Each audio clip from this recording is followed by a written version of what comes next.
It's Real Talk with Dr. David Anderson. I'm Tony Penny filling in for Doc today. It's Tough Topic Tuesday. We got a doozy for you. You ready? Let's go. Live from our nation's capital, welcome to Real Talk with Dr. David Anderson. An expert on race, religion, and relationships, Dr. Anderson wants to talk to you. Our phone lines are now open. 888-432-7434. And now, please welcome Dr. David Anderson, your bridge-building voice in the nation's capital.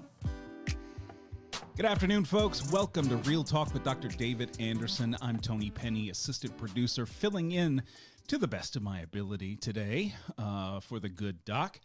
I can't do it by myself, though. Nobody can do it by themselves. So along with me, I've got one of the pastors here at Bridgeway Community Church, Pastor Dave Heiliger. How you feeling today? Hey, folks. Thanks for tuning in. We miss you, Doc, wherever you are in the world, huh? Somewhere. We don't know. He's around somewhere, though. But just for today and for tomorrow, you and I are going to be filling in. We're going to be talking about some really sticky subjects over the next couple of days. And since today is Tough Topic Tuesday, we figured we'd get really, really sticky. But for those of you that are, maybe new to the show, you're just tuning in for the first time, let me tell you how we roll. It's Marriage Monday, Tough Topic Tuesday, that's today, Wisdom Wednesday, Theological Thursday, and Open Phone In Friday. Anything you want to talk about on Open Phone In Friday is fair game. But today is Tough Topic Tuesday, and we're going to be talking about evangelical racial reconciliation. And here's our question to you. Is the dream of racial reconciliation in the church dead? Is it deferred? Is it just on life support? 888-432-7434 is our number.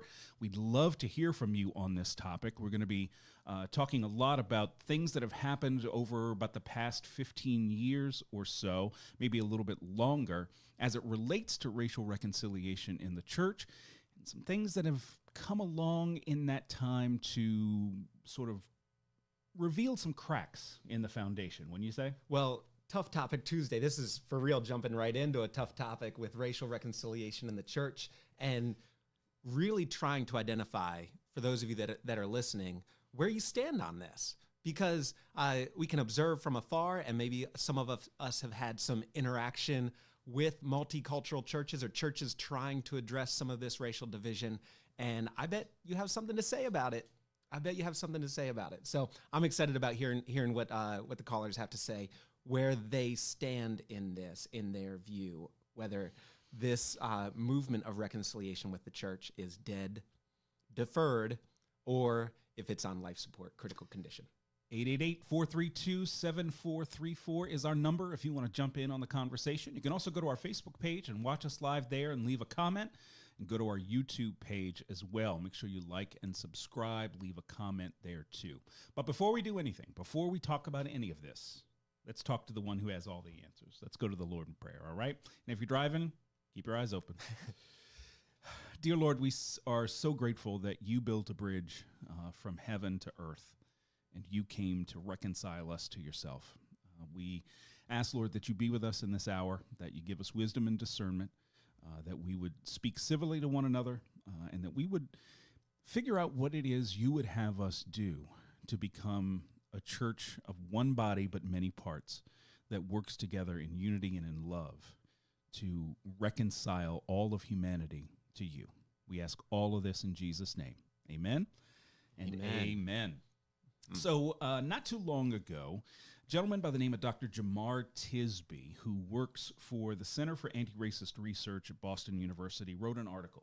Now, he's written a couple of books now, really about 3 books, that have been pretty popular over the past few years. He wrote The Color of Compromise, The Truth About the American Church's Complicity in Racism, and How to Fight Racism, Courageous Christianity and the Journey Towards Racial Justice. He also has a younger reader's version of that book as well, How to Fight Racism.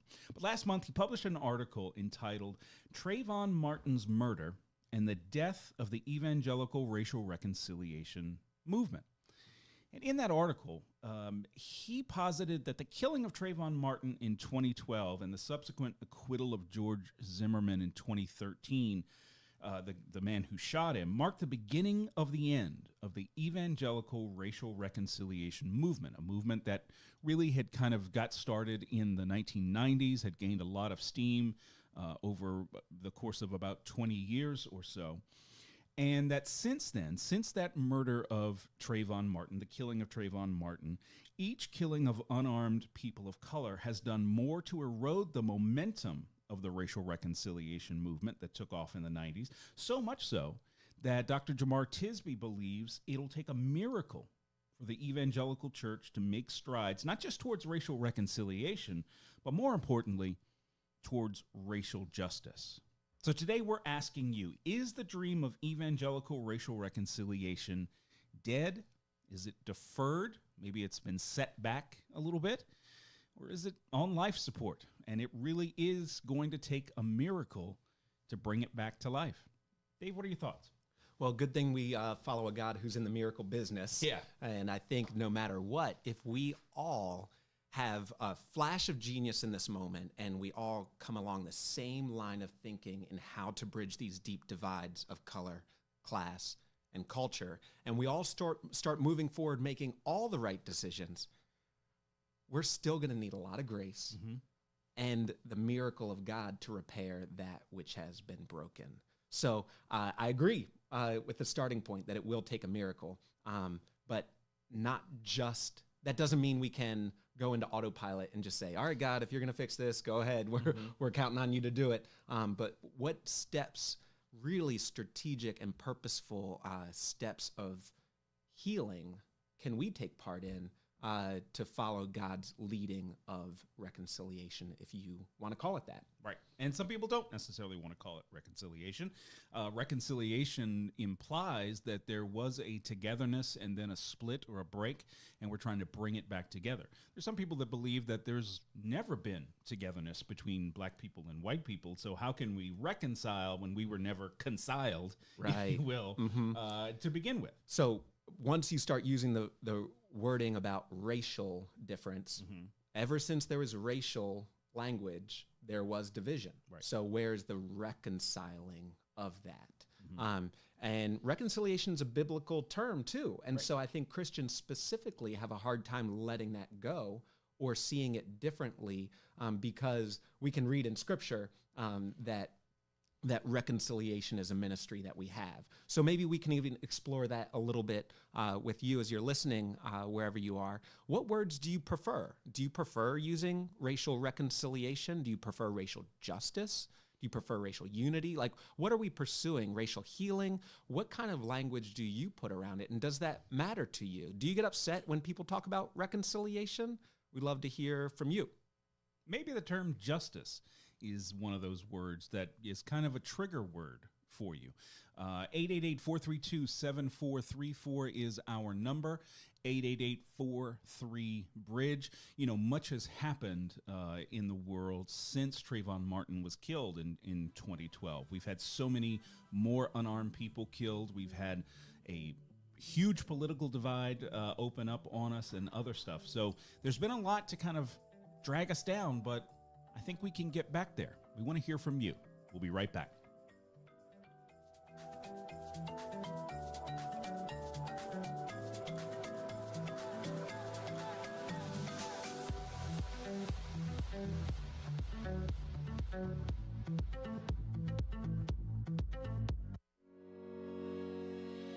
Hey, have you gotten your COVID vaccine yet? No, I'm not sure about how safe that is. Really? All of the COVID vaccines are safe, effective, and approved by the CDC and the FDA. Yeah, but I already had COVID. I should be safe. Not necessarily. Even if you've had it, you can still get COVID again. Okay, but I think I'll just wait a while and see what happens long term to people who took the vaccine. They rushed that too fast for me. I know it seems that way, but they really weren't rushed. They've gone through robust trials with all kinds of people, and over 200 million Americans have taken the vaccine. It's safe. Well, what about infertility? I heard the vaccine can cause you not to be able to have children. Not true. There's absolutely no evidence that the COVID-19 vaccine can cause infertility. You'll be fine. Well, you've convinced me. Let's go get my vaccine. Prince George's County, get vaccinated and get your booster shot so we can all be proud to be protected. Have you ever listened to Real Talk with Dr. David Anderson and wondered how we come up with heartfelt discussions on Marriage Mondays or engaging topics on Tough Topic Tuesdays? Well, our listeners are our inspiration. We would love to keep hearing from you, so if you have an idea for the show, let us know, because comprehension begins with conversation. Send us your ideas by sending an email to info@andersonspeaks.com and join the conversation on Real Talk with Dr. David Anderson.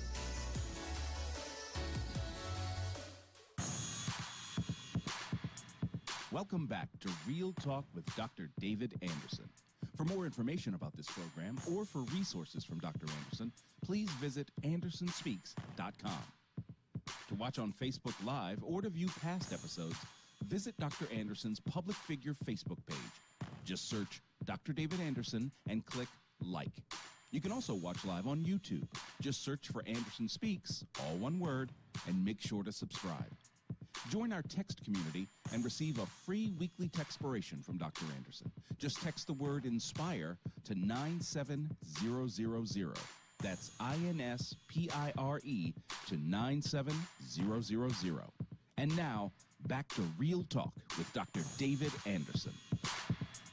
It's Tough Topic Tuesday here on Real Talk with Dr. David Anderson. I'm Tony Penny, assistant producer, filling in for Dr. Anderson today, along with Pastor Dave Heiliger, our pastor of multicultural bridge building at Bridgeway Community Church. And we're talking today about the Evangelical racial reconciliation movement. And our question for you today, 888-432-7434, is the dream of racial reconciliation in the church dead? Is it deferred? Or is it on life support? 888-43-BRIDGE is our number. We'd love to hear from you. Our jumping off point for this conversation is an article by Dr. Jemar Tisby, author and a guy who works for the Center for Anti-Racist Research at Boston University. He wrote an article last month on the anniversary of Trayvon Martin's murder, basically saying that Trayvon's killing was the beginning of the end for the evangelical racial reconciliation movement, a movement that started really in the 1990s.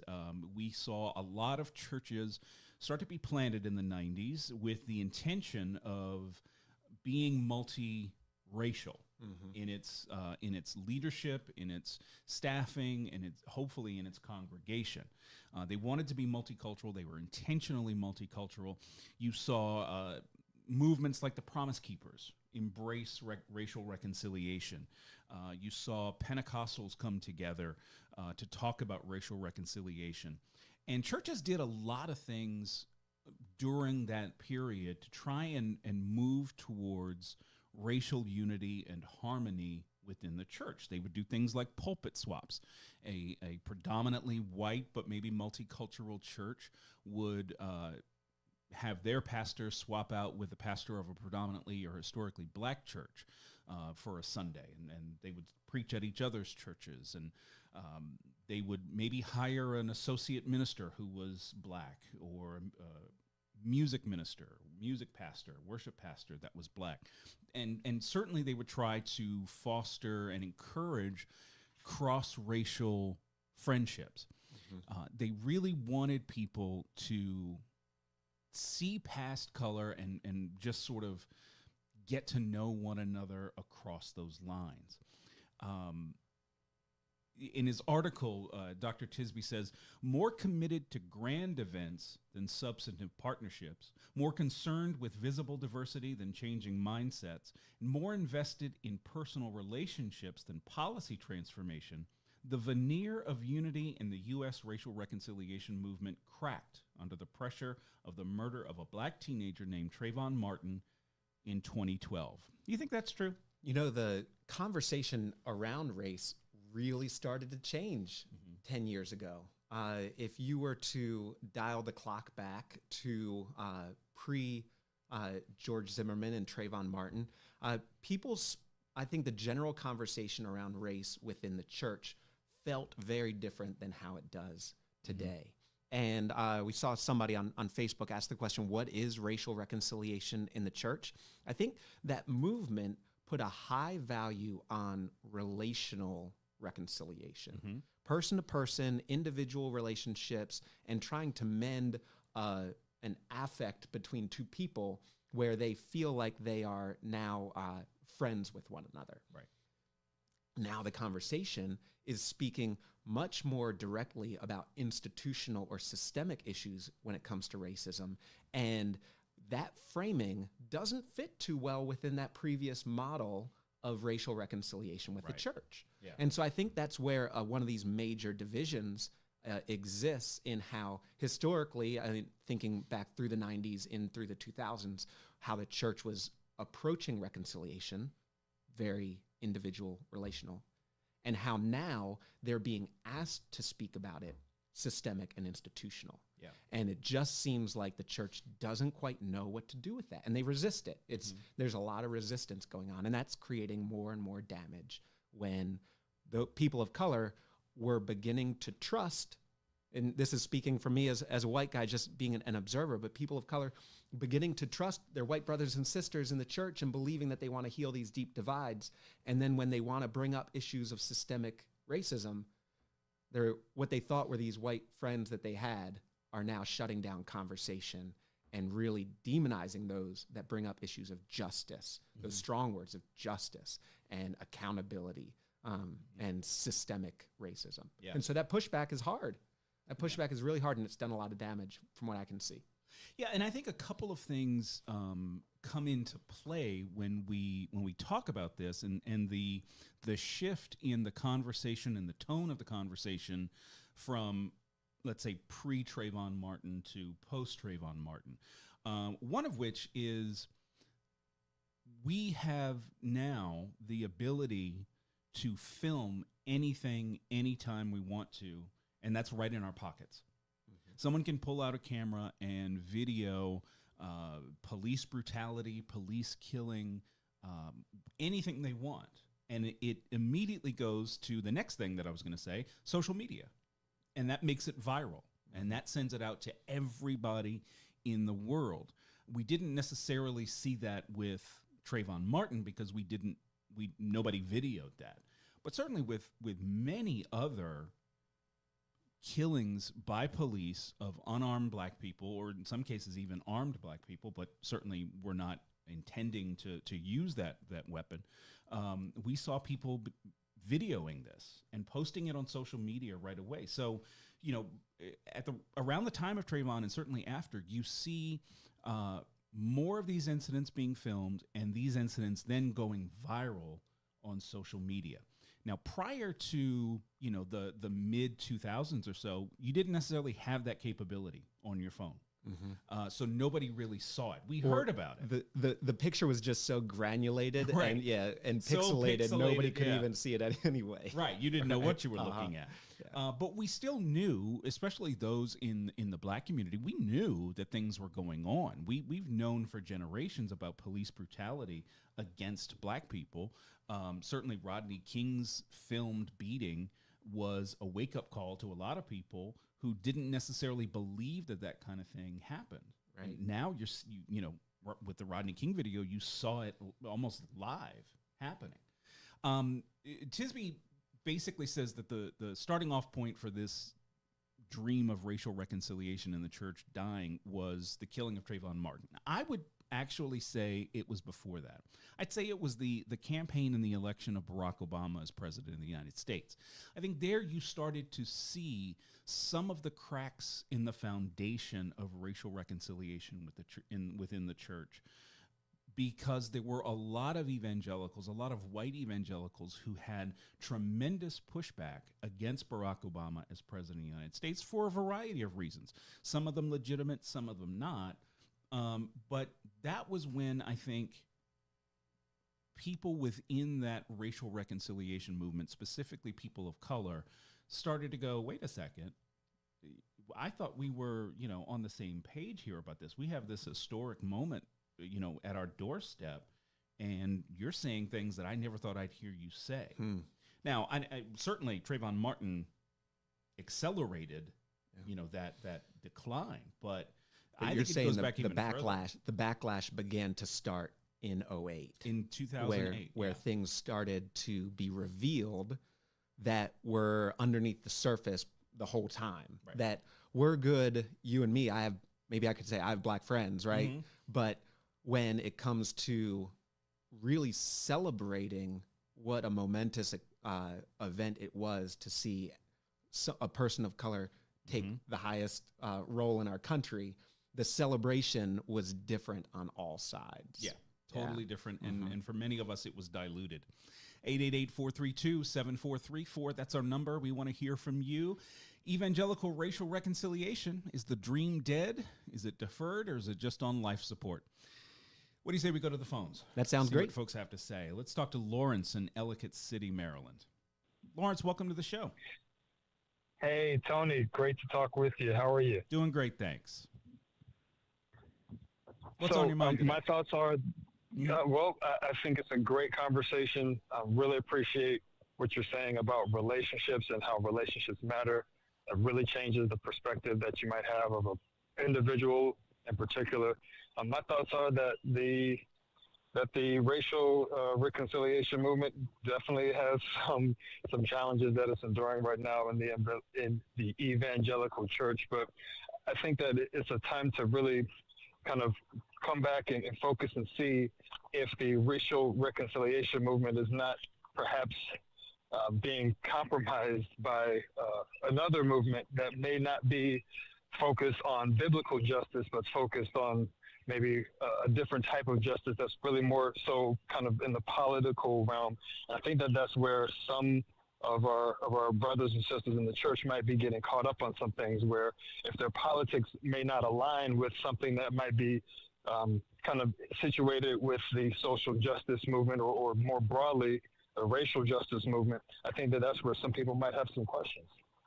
Yeah, certainly the political divide has kind of run alongside the racial divide. It's at least as deep as the racial divide, especially now in 2022, and it's forced people to look at things through a lens that maybe they hadn't looked at it before. Right. Mm-hmm. So it creates these sort of buzzwords, things like critical race theory or social justice or what have you, that become trigger words for people. And that has a tendency to derail the conversation. And comprehension begins with conversation. Dr. Anderson says that all the time. 100%. Can I add one last thing before I go? Yep. I think that in some ways that even the time where there's a lot of different terms that are out there, sometimes even the term people of color can be offensive to some groups, because it almost feels like a conflation of many different peoples into one kind of group, which is I think that is rife with different challenges, because again, focusing on racial and multi-ethnic relationships, I think when we conflate different people's experiences together under one umbrella term, I think that that's another place where you can possibly lose people. So anyways, gentlemen, thank you so much for taking my call. Have a blessed day. Thanks, Lawrence. Same to you. We appreciate it. I can certainly understand that. I've never necessarily subscribed to the term people of color. I understand it.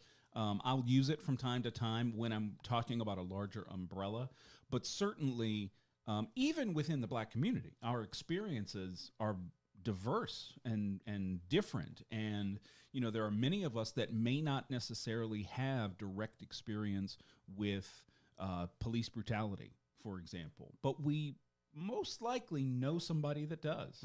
It could be somebody in our family. It could be someone in our extended family or friend group or what have you. So while it may not happen to me, that doesn't mean it's not happening. Yeah, and the use of certain words and terms, Lawrence, I think was such a good thing to highlight, because a word like justice can mean very different things to different people. Yeah. Phrases like people of color can mean very different things. And if we don't have those conversations and we don't explore those differently, then we stand in the dark. 888-432-7434. It's Tough Topic Tuesday. We want to hear from you right after this.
Welcome back. It's Real Talk with Dr. David Anderson. I'm Tony Penny, assistant producer, filling in for Dr. Anderson today, along with Pastor Dave Heiliger, pastor of Multicultural Bridge Building at Bridgeway Community Church.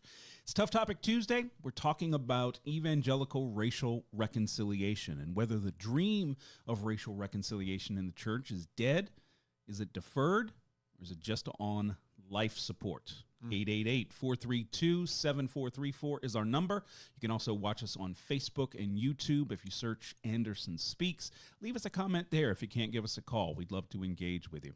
So we're talking about this article from Dr. Jamar Tisby, and he says that basically from the time Trayvon Martin was killed, we saw the beginning of the end of the evangelical racial reconciliation dream. And certainly when Trayvon Martin's killer, George Zimmerman, was acquitted in July 2013, that really began to set things off and move things even further in the opposite direction. It was just that night, that Saturday, July 13th, 2013 night when George Zimmerman was acquitted, that the phrase Black Lives Matter actually was born. That was the beginning of it. That was the beginning of it. And not long after that, with the killing of Michael Brown, it became a hashtag, and it went really from a hashtag to a movement. But it was really interesting, following the acquittal, Pew Research did a poll. They found that 49% of white people were satisfied with the verdict that acquitted Zimmerman, while just 5% of black people surveyed agreed that the trial's outcome. And that shows you right there that I think some of the things that the church was trying in earnest and from a good place they were trying to do just wasn't really getting through. It just didn't land in the white community the same way it landed in the black community. Yeah. And I recently saw on a Reddit post, am I allowed to talk about Reddit Go on the for it. show? I don't know if we're allowed to drop that on this show. Okay, great. I saw it on a Reddit post recently of the reactions of the O.J. Simpson trial. Yeah. And the reactions from white people were very different than reactions from black people. And that same division of reaction around a verdict still exists today. Yep. And so there's still a divide in a relatability to these certain events and understanding of how people identify and internalize these moments. So how much do I allow myself to relate to the pain of me as a white person? How much do I allow myself and encourage myself to relate to the pain of my African-American brothers and sisters when I know when they see Trayvon Martin, they see themselves or somebody that they care about. Right. When they see Michael Brown, they see themselves or somebody that they care about. And who do I see when I see that too? Yeah, so many of us saw either ourselves or our sons, or what could be our sons. The president at the time, Barack Obama, said Trayvon Martin could have been his son. He identified with him in that way. And that, of course, was controversial, just him saying that. 888-432-7434 is our number. We're going to go back to the phones and talk with Anita, who's on the road in Virginia. Anita, welcome to the show. What's on your mind? Thank you so much. So I've been really blessed to be in historic places at different times. And I was in... We lost you. We lost you. Anita, if you can, please call us right back. We'd love to hear what you had to say. 888-432-7434 is our number. Cell phone probably went through a dead space. Yeah, we want to hear that her. story. I want to hear about what historic spaces you've been in. Speaking of spaces, you and I, along with Dr. Anderson and some others, spent some time in Ferguson, Missouri, in the aftermath of Michael Brown's killing and before the announcement that there would be no indictment against the officer that killed him, Darren Wilson. What were some of the things that stood out to you when we were there? Yeah, I think I was much like everybody else, watching the news stories online and seeing the news footage of the uprisings that were happening in the streets of Ferguson. And then flash forward a couple moments later, we're on a plane headed out there. And then we're actually interacting with the people who the news is broadcasting about. And so for me, the biggest difference was to be up close and personal with the various different people who have a stake in the movement that was happening there. Whether there was a big difference between the people who grew up and lived in Ferguson and their voice in that conversation, as opposed to an outsider that was coming in because they had some other motive to maybe stir up some kind of action. Right. But the people who were there, residents of Ferguson, Missouri, who, when they spoke of Michael Brown, they called him Big Mike, right? They were the people who knew him and loved him. And when we interacted with them, their pain was different. It was different than what you would see on the news stories. It was different than the headline. It was people who felt the unrest in their neighborhood.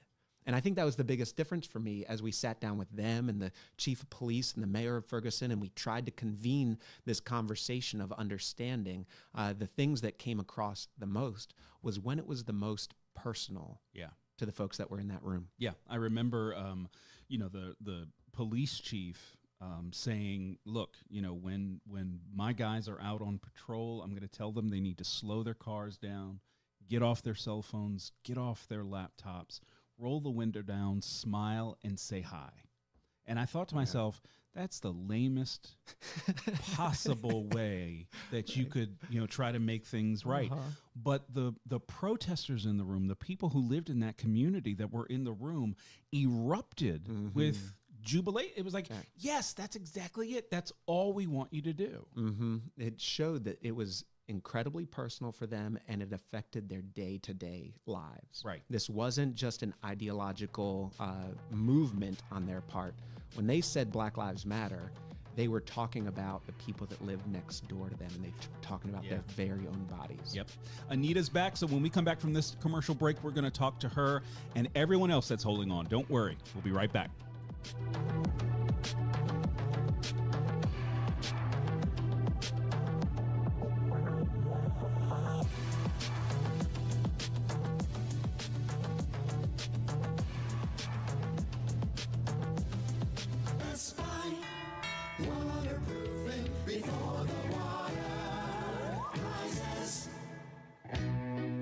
Tired of living in that smelly basement? Well, let me tell you something. Amber and I had some basement issues. We called Best Buy Waterproofing. They came and they helped us out. If you have mold, mildew, cracks, blistered paint in your walls, or you're just not quite sure if your basement is altogether safe, then call Best Buy Waterproofing. Just go to bestbuywaterproofing.com. They have over 30 years of experience, and they'll even donate $500 to my show if you end up doing business with them. But most of all, get your basement fixed. Give them a call, 844-980-3707. That's 844-980-3707. Best Buy Waterproofing before the water rises. Hey, Rebecca, have your kids gotten their vaccine yet? No, not yet, Dr. Evans. I'm not sure it's safe for them. You have 2 teenagers and a 4-year-old, right? Yeah, 13 and 15. Perfect. The vaccines are totally safe for kids 5 to 17. The CDC and FDA have approved them. But kids don't really get COVID, right? Or if they do, it's mild. No, more and more kids are getting COVID, and if they're not vaccinated, they could wind up in the hospital or with some bad long-term complications. Really? Oh, yeah. Your child is more at risk for short-term and long-term health issues from a COVID infection than a vaccine. Wow, I didn't know that. What about boosters for my kids? Should they get those too? Yes, but no sooner than 5 months after their second dose of the vaccine. Can my 4-year-old get a vaccine? No, not yet. It's just for kids 5 to 17 years of age. Thanks, Doc. I appreciate the info. Anytime. That's what I'm here for. Prince George's County, get vaccinated and get your booster shot so we can all be proud to be protected.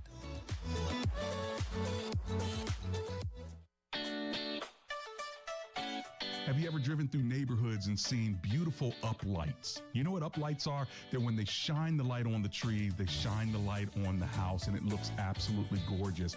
Well, guess what? During the winter months, Laser Landscaping are doing lights for your house. And they're not only doing lights on the outside, they're also doing hearth work. So if you're looking for nice patios and things of that sort, where you walk off the back of your patio and you just see how beautiful it can be in the spring while they're doing the work during the winter. So give them a call directly. It's Laser with a Z, laserlandscaping.llc. You can find them at 240-516-4967.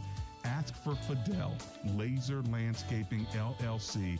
Ask for Fidel. Here's the number again, 240-516-4967. And he's zeroing in his company to give special deals today for Bowie, Maryland. That's right, Bowie, Mitchellville, Greenbelt, that area. They have so many folks that are ready to help you with the lighting and the beautifying of your home. So give them a call. It's Laser Landscaping. Ask for Fidel at 240-516-4967.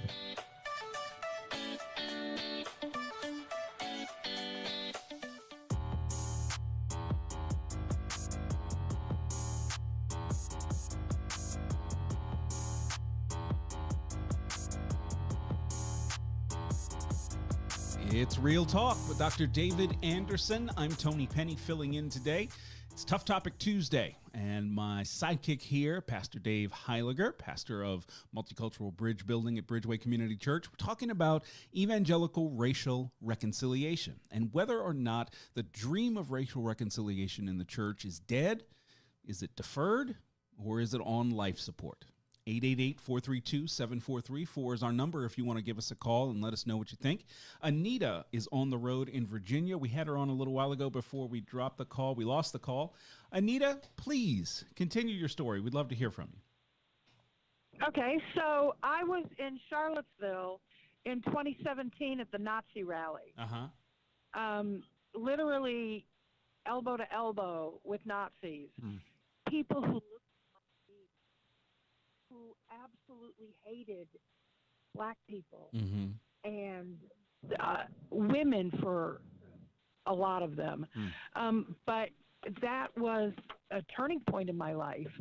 And something that I've used as a spiritual practice is trying to see the face of God in everyone I meet. Sometimes I do better than other times. And and I'm a nurse, and I'm a travel nurse right now. So I've been all over the country, especially since the pandemic. And I've been woken up to the pain in the black community like I never knew before. And I think Charlottesville started that for me. And I went because a pastor friend of mine said the people of God have to show up. And so I went to be a nonviolent Christian witness to that, and it totally blew my mind and opened me up to see things that and I consider myself an open-minded kind of in tune kind of person, but that really just blew my mind. And then I've become friends with Heather Hayer's mother, and she was the young woman that was killed. And the heartbreak that she had is not uncommon in the black community, because so many people have lost children or husbands or fathers to senseless violence, racially motivated violence. And it's heartbreaking. And I don't see as much in the church of standing up for that, of standing up for our brothers and sisters. And the negativity that I hear from so many folks that that self-identify as Christians just is like nails on a chalkboard. And these are our brothers and sisters. And we have to be able to see the face of the divine in each of them. And that's, for me, that was a starting point. Wow. That's really powerful, Anita. Thank you so much for sharing that.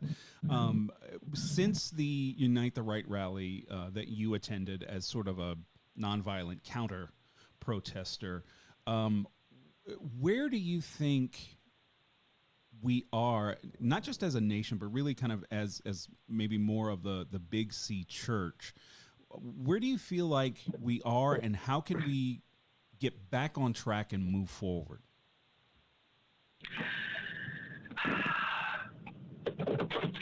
I think for me, I observe Lent. Mm-hmm. And so that's sort of a time for introspection for me and kind of looking at doing better and what have I done wrong and making amends for that. Right. And we have to own it. It's not racism and discrimination in this country. It's not my fault, but it is my responsibility to make a difference. Right. And I think too many people are defensive about, well, I didn't do that. Right. My family didn't own slaves. Right. Okay. My family came from Europe in the mid 1900s. So my family didn't own slaves, but it happened. And as Americans, we have to take responsibility for our history. Yeah. We can't change it, but we can. Denying it is just as hurtful to so many people. And I've heard conversations from a very different perspective.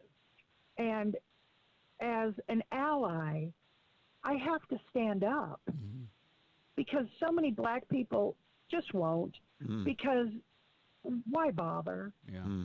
Yeah. No one's going to hear me. No one's going to listen. And white people have to take that. Yeah, there are oftentimes in conversations around race when we step into organizations or churches as they're asking hard questions, the African Americans in the room don't necessarily want to be a part of one more conversation about this because they've poured their heart out, they've poured their soul out into these topics and these initiatives before, and nothing big or systemic seems to change, and they're dealing with the same issues over and over and over again, and then entering into another conversation about this. Right. They constantly, like you said, Anita, they feel dismissed, or they feel like the history is denied.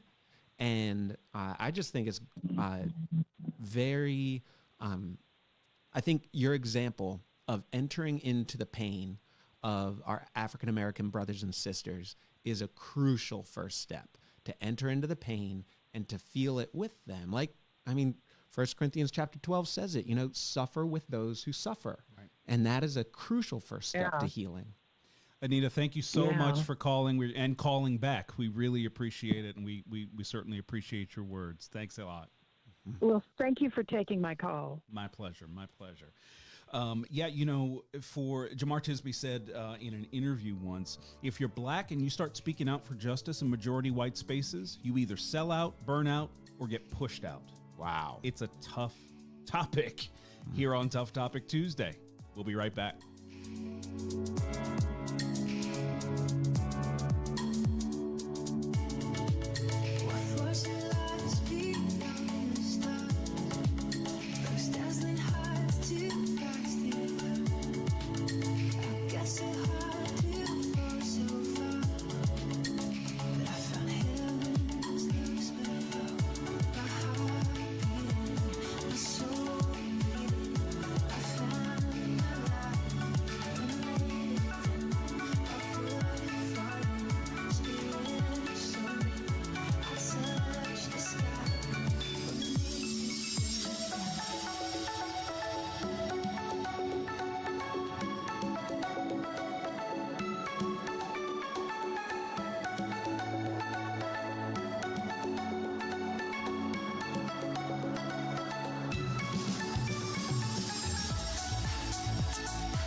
It's Real Talk with Dr. David Anderson. I'm Tony Penny, assistant producer, filling in for Dr. Anderson today, along with Pastor Dave Heiliger, the pastor of Multicultural Bridge Building at Bridgeway Community Church. On this Tough Topic Tuesday, we've been talking about the evangelical racial reconciliation movement and whether that movement has died, whether that dream is deferred, or just on life support. We're talking a lot about this article written by Dr. Jamar Tisby, who says that really from the time Trayvon Martin was killed to today, the movement, the evangelical racial reconciliation movement that started in the 90s has pretty much come to an end, and it's going to take a miracle to bring it back to life. And part of that, he believes, is instead of moving to racial reconciliation, really moving to racial justice, because you can't have reconciliation unless you have justice.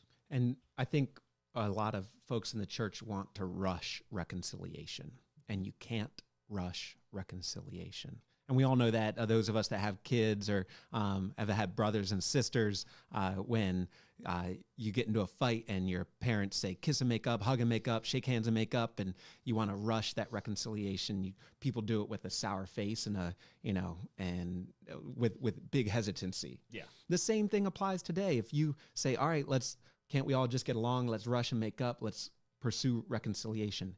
If you don't move through accountability and justice and making things right, then reconciliation will be shallow. Yeah. And that won't stand. And I think, again, regardless of the good intentions that the evangelical racial reconciliation movement had, and I do believe it did have good intentions, the efforts were very shallow in and of themselves. And certainly there's nothing wrong with building cross-racial friendships and cross-cultural friendships. I think that's great, because one person can't necessarily reform a system, but groups of people can. Mm-hmm. And the way you get groups of people to come together to reform systemic injustice is one relationship at a time. That's a good thing. That should happen. But if we are going to see any sort of reconciliation, I think, just as Dr. Jamar Tisby does, that there has to be a very strong element of justice, accountability, and reform baked into that idea of reconciliation. He, in his article, he closes by saying, large segments of white evangelical lay people and leaders have made protests against police brutality, the accurate telling of racial history, the reality of systemic racism, critical race theory, and the people who vocally advocate for racial justice into enemies. They desire unity without taking action on the ongoing and systemic nature of racism. And you really cannot have that unity without dismantling the systemic injustice and the systemic racism that exists. And if the racial reconciliation movement of the church is going to take on a new form and a new bit of momentum to take it off life support and to make sure it's thriving and really helping to build up this beautiful interdependent network of believers connected to each other. If we're going to do that, then we've got to focus not just on relationship, but systems. That's right. Lord, thank you so much for this hour. Thank you for building a bridge, and let us use you as a role model and example as we build bridges ourselves. Amen and amen.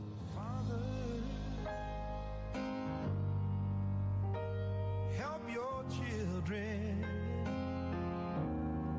and don't let them fall by the side of the road, and teach them to love.